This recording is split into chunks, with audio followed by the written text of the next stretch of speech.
बड़ी खबर आ रही है। यूक्रेनी सेना का ड्रोन हमला नाकाम हुआ है। रूस ने यूक्रेन के ड्रोन को तबाह किया है। डोनेट्स्क में यूक्रेनी सेना ने ड्रोन दागा था। रूसी एयर डिफेंस के एक्शन का ये वीडियो।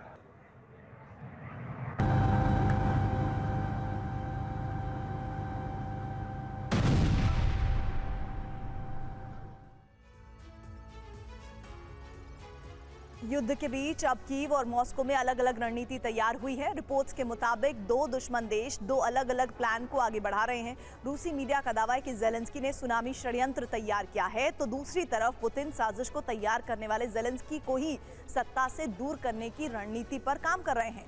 खार्किव और डोनेट्स्क से लेकर यूक्रेन के कई इलाकों में ताबड़तोड़ प्रहार के बीच पुतिन और ज़ेलेंस्की की रणनीति आगे बढ़ रही है और इनमें से एक का प्लान कामयाब हुआ तो यूक्रेन में तख्ता पलट के साथ नई सीमाओं पर सहमति बन सकती है और दूसरी रणनीति कामयाब हुई तो रेडिएशन के डर से हाहाकार मच सकता है।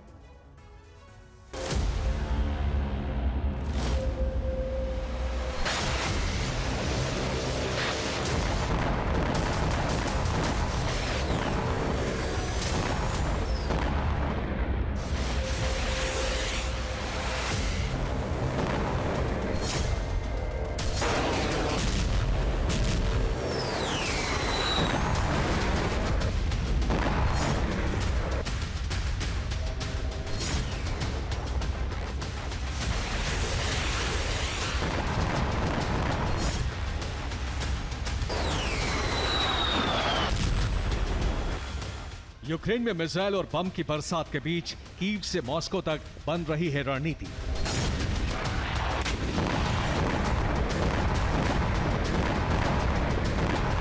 खार्किव विजय के बाद पुतिन की रणनीति रफ्तार पकड़ने वाली है।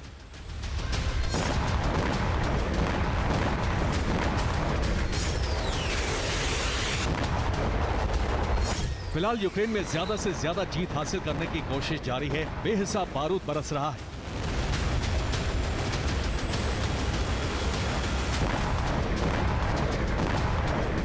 और रूस की सेना ने पूरी ताकत झोंक दी है।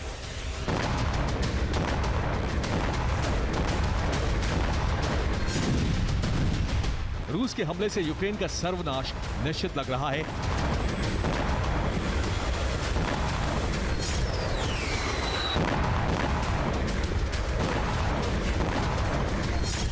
लेकिन बेलारूस में पुतिन ने जो संकेत दिए हैं उससे पुतिन की नई रणनीति का अंदाजा हुआ। बेलारूस में पुतिन ने ज़ेलेंस्की की सरकार को अवैध बताया है। वजह यूक्रेन में ज़ेलेंस्की के कार्यकाल का खत्म हो जाना है।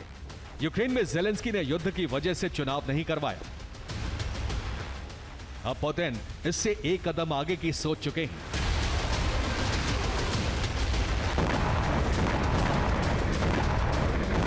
पूरी वजह और प्लान आपको बताएं, लेकिन उससे पहले ये जान लीजिए कि ज़ेलेंस्की कैसे पुतिन की तमाम योजनाओं को नाकाम करने की योजना बना चुके हैं।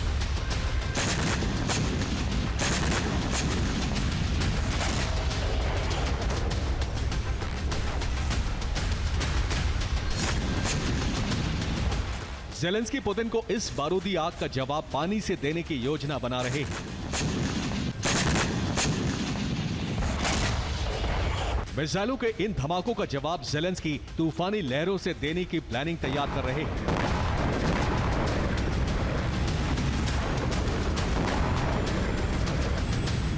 ज़ेलेंस्की की योजना ऐसी है कि एक ही धमाके से पुतिन की सेना लाचार हो जाए। पुतिन की सेना का विजय रथ आगे न बढ़ सके।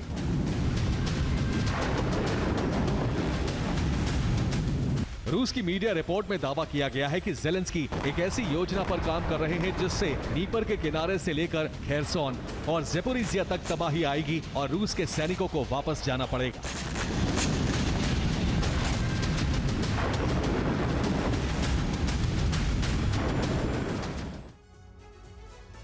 हार के भय से ज़ेलेंस्की ने अपने ही देश में जल प्रलय लाने का प्लान बनाया है और इसकी वजह है नीप्रो के एक किनारे पर रूसी सैनिकों का कब्जा। रूसी सैनिकों को रोकने का प्लान बना रहे हैं। ज़ेलेंस्की को लग रहा है कि सैलाब से रूस का विजय अभियान रुक जाएगा। हथियारों की कमी के बीच ज़ेलेंस्की पानी को ही हथियार की तरह इस्तेमाल करना चाहते हैं। हालांकि रूसी मीडिया का आरोप है कि ज़ेलेंस्की यूक्रेन में हुई तबाही को छिपाना चाहते हैं। जेलेंस्की बाढ़ के पानी से हार के सबूत को मिटाने की कोशिश करेंगे। बाढ़ से यूक्रेन खेरसोन में हार को भी टाल सकेगा। सैलाब से रूसी सैनिकों की मौत भी हो सकती है। रूस की मीडिया इसे ब्लैकमेल करने की साजिश भी बता रहा है, क्योंकि बांध का गेट खुलने से ज़ेपोरिजिया न्यूक्लियर पावर प्लांट में पानी भर जाएगा। कूलिंग सिस्टम बाढ़ से खत्म हो सकता है। इससे ज़ेपोरिजिया में ब्लास्ट का खतरा हो जाएगा और जेलेंस्की सर्वनाश तक सरेंडर नहीं करेंगे। रूसी मीडिया का आरोप है कि रेडिएशन से तबाही जेलेंस्की को मंजूर नहीं है, लेकिन सरेंडर करना नहीं।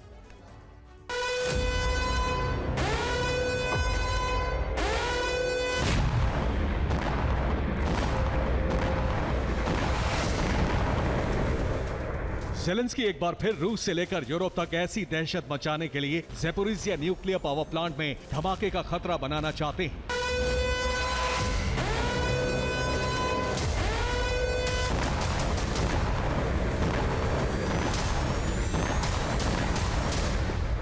जेलेंस्की को अंदाजा हो चुका है कि पुतिन किस तरह से उनके तख्ता पलट की तैयारी कर रहे हैं और यूक्रेन में कठपुतली सरकार बनाने की तैयारी में है।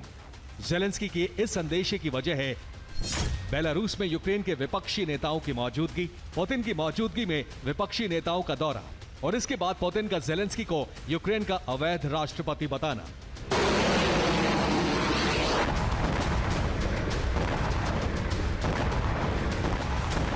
पुतिन अपनी रणनीति को कामयाब बनाने के लिए एक और बड़ा ऐलान करने वाले हैं।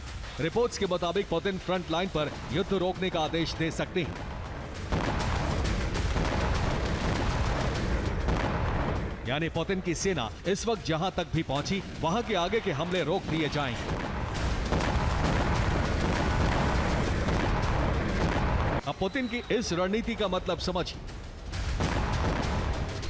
पुतिन साबित करेंगे कि रूस युद्ध नहीं चाहता है। पुतिन तुर्की में हुए समझौते को आगे बढ़ाने की बात करेंगे, लेकिन बातचीत के लिए वो जेलेंस्की को अवैध राष्ट्रपति बताकर बात करने को राजी नहीं होंगे। पुतिन की आर्मी फिलहाल डोनेस्क और उसके आसपास के इलाकों में तेजी से कब्जा जमा रही है। खार्किव के एक बड़े इलाके में जीत करीब करीब हासिल हो चुकी है। यानी पुतिन जिस बफर जोन को बनाने की तैयारी में थे, वो मकसद पूरा हो चुका है।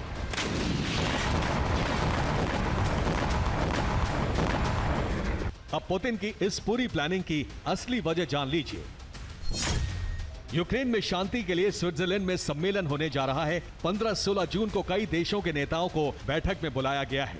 मीटिंग में रूस ने शामिल होने की पुष्टि नहीं की है। अंतर्राष्ट्रीय कानून और संयुक्त राष्ट्र चार्टर के आधार पर शांति वार्ता होगी। 15 जनवरी को राष्ट्रपति जेलेंस्की की बर्न यात्रा के दौरान स्विट्जरलैंड और यूक्रेन ने मिलकर यूक्रेन में शांति की दिशा में आगे क्या करना है, इस पर चर्चा की थी। यूक्रेन की गुजारिश पर स्विट्जरलैंड सम्मेलन की मेजबानी करने के लिए तैयार हो गया था। पुतिन जानते हैं कि यह रूस के खिलाफ एक नया खेमा तैयार करने की कोशिश है, इसलिए पुतिन जून से पहले दुनिया में नया संदेश देना चाहते हैं। माना जा रहा है कि युद्ध विराम का ऐलान करने के बाद पुतिन बातचीत को तैयार हो जाएंगे। पुतिन की सेना जहां तक पहुंच चुकी है, उसे नई सीमा मानने की शर्त रखेंगे। पुतिन यूक्रेन का बहुत बड़ा हिस्सा कब्जे में ले लेंगे, लेकिन ये शर्तें रखने से पहले पुतिन नेटो को जेलेंस्की को हटाने के लिए मजबूर करेंगे। बातचीत के लिए पुतिन यूक्रेन में नया राष्ट्रपति बनाने की मांग रखेंगे। पुतिन जेलेंस्की को अवैध राष्ट्रपति बताकर किसी भी समझौते पर साइन करने से मना कर देंगे। पुतिन के इसी प्लान को नाकाम करने और यूक्रेन की संपूर्ण जमीन को बचाने के लिए जेलेंस्की अब सैलाब और ज़ेपोरिजिया न्यूक्लियर पावर प्लांट में धमाके का खतरा बनाकर रूस पर नया दांव चलने की तैयारी में है। Bureau report, TV9 Bharatvarsh.